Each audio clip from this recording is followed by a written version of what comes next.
this is not a spring chicken. We understand that, okay, the Muslim Brotherhood that's taken over Egypt is nothing more than, I guess, the Muslim version of the Salvation Army? Do you really believe that one? Well, for now, we're going to bring Oldecam on with comments on the headlines of today. Obama has an emergency long press conference and puts on all the hard questions on the budget, except that he will veto any changes made to it. But he wants to work with the Republicans on helping the economy. But we can't afford to do anything now. We have to wait until after the economy has enough strength. Then we'll talk about doing something to cut back on spending. I know, isn't that a great one? But they said the only reason he had the emergency press conference was because he said when he got up, his new press secretary was there with 100 to 200 newspapers all condemning his budget. All of them. He said he had, I mean, he managed to do something, well, see, that Obama has done something that no Democrat has ever done. He rebuilt the Republican Party, and he basically has the entire Democratic Party on all sides hating him. Well, you know, that takes quite a bit to be able to do that. I know. Bahrain protesters camp overnight and demand. Well, the whole Middle East is getting ready to get on fire. I mean, I realize that Glenn Beck is nothing but the bad cop for Barack Obama, but they actually give Beck. Where do you think Beck gets all this information that he's talking about? He's getting it from the Obama administration, and they're telling him, they're letting people know that there's a problem in the Middle East, and therefore when it happens, they'll say the information was out there, and nobody paid any attention but Glenn Beck, and Glenn Beck got that one right. Isn't that a good one? If it goes wrong, then they condemn Beck. If it goes right, they say only one reporter did his job. And Palin hires chief of staff for PAC. Well, yeah.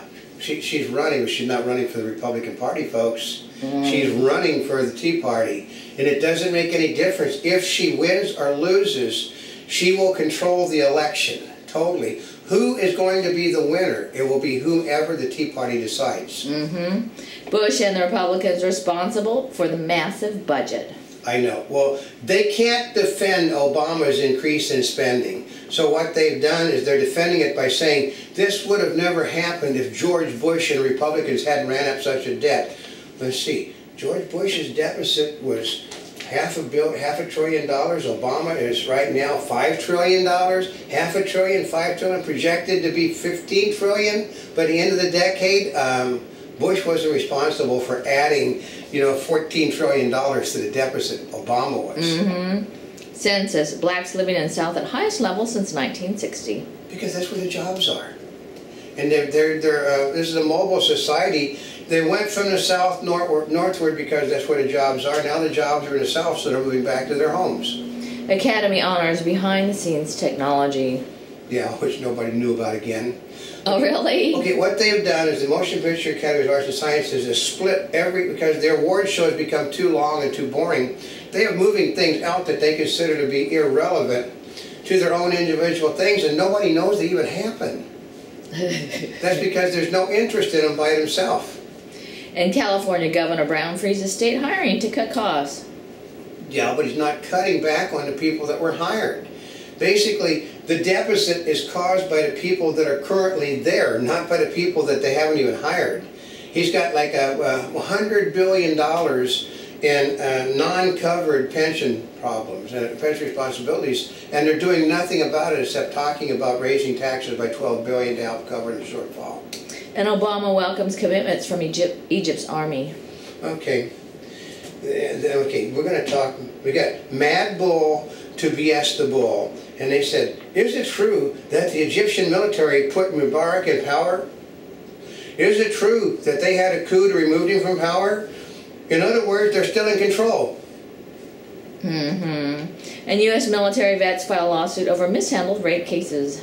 Like they don't happen in the military. Oh, never. I mean, my father was in the military in the early 1930s after he got out of college, and they said women did not report being attacked because if they did, they basically got rid of the women. They don't want women in the military, folks. There's a problem. You have to build separate facilities for them. They have to have different uniforms. They can't handle the job. But it doesn't make any difference because we're not a politically correct society. Senator Schumer creates waves over DB NYSE merger plan. Well, yeah, because What's that? Deutsche Bank? Deutsche Bank and the New York Stock Exchange. Yeah, they're now the Nasdaq is getting ready to fall today. You know, because this and foreign investors are looking at taking Nasdaq over now also. Oh, really? The Chicago Mercantile is on the verge of collapsing.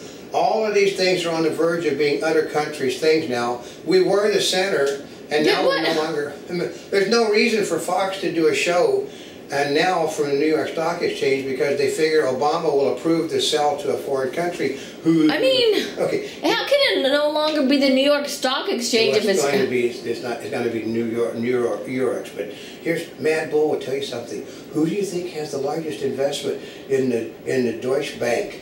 Who? The Saudis. Which means we're selling all this stuff to the Muslims again, folks. Oh. Yeah, isn't that a good one? Uh-huh. The Saudis are the largest investor in Deutsche Bank and their market over there, and now you're soon going to be under their control on the stock exchange.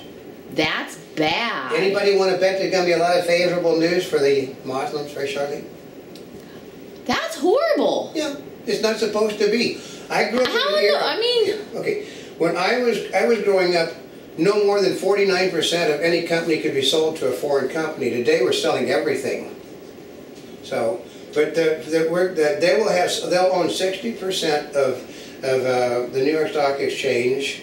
I think the Chinese are going to own 100% of Nasdaq, because none of them. Okay, I don't know how they make money, but they said they aren't making money like they used to. So the investors are demanding a higher profit. Way to get a higher profit is basically sell themselves off to somebody else. Well, the other part is one of the reasons they haven't is our current government's crackdown. That's right. Their profits went down with Obama coming in. CBS is, but of course the stock market is rising. Yeah. Yeah. CBS's Logan suffered brutal attack in Egypt. Well, yeah, like I think she was. I don't know. They're basically avoiding the word. It looks like she was raped by about 200 guys. What? Yeah, gang rape, massive gang attack. Oh, that's horrible. Okay. Then they blamed it on Mubarak. No, these were their people out celebrating. The Muslims do not like women out in the public doing jobs. They don't like blonde-haired, fair-skinned people. Because they stick out, for one thing. And basically, so they attacked her to teach a lesson. And it's the same thing I was listening to first when the guy said he didn't mind women in the military if a woman dressed the same, ate the same, went to the toilet in the same area, and carried the packs that we carry, but that ain't the way it's going to be. And these women can't be taken care of. I mean, like I said, what they failed to mention, which is what I'm being told, is that 11 of the military men got injured retrieving the woman from an area she should never have been in to begin with. That is the future of warfare in our country, where an army has to be sent in to get a woman who's captured. And they will send an army in to get her. Yeah, they will, because what is this, no man left behind or no woman left behind? Yeah, because I do remember my father said World War II, Patton got pissed off like hell because he had to go send a detachment in to get a nurse. Mm-hmm. He said his tanks got chewed all to hell, his troops got butchered. And, I mean, they would have done the same for a guy. No. They wouldn't? No. Nope. Oh. No, because it was a woman, they said, he exercised poor judgment in what he did. Well, no, it was called you had to do what you had to do, because what they do is the army tends to repeatedly rape the woman just out of the fun time of it, so. McConnell says Obama agenda is over. No, it's not. McConnell is an idiot. Because Obama's already said this morning, he's just, well, if they cut back my funding for this stuff, we'll just have to use funds from other sources. Mm-hmm. Which, like, if he doesn't have any money and the budget is screwed, where's he going to get the money for the billions that he needs to fund these things? Because he's got a slush fund, folks. Obama, GOP steering on to budget collision course. Well, yeah, because, they said they do not dare shut down our country. Why? Mm-hmm. That's the question. A lot of the economists are saying, why? What's the difference? Said we're broke, we can't pay the bills. Obama is borrowing $15 billion for his spending. We're only going to make, they said, the amount of money we can come up with is 25% less than what he's borrowing every year. So, which means that we're broke anyway. Barber, Obama paying lip service to job creation. If it's federal jobs, but not private sector. He doesn't like businesses, folks. He's making it very important. And a Monty Bubbleism from the Mark Twain of the Animal Kingdom. Okay, that if you nominate somebody that is as old as I am to run for office, when you know the public wants somebody younger, you're not going to win.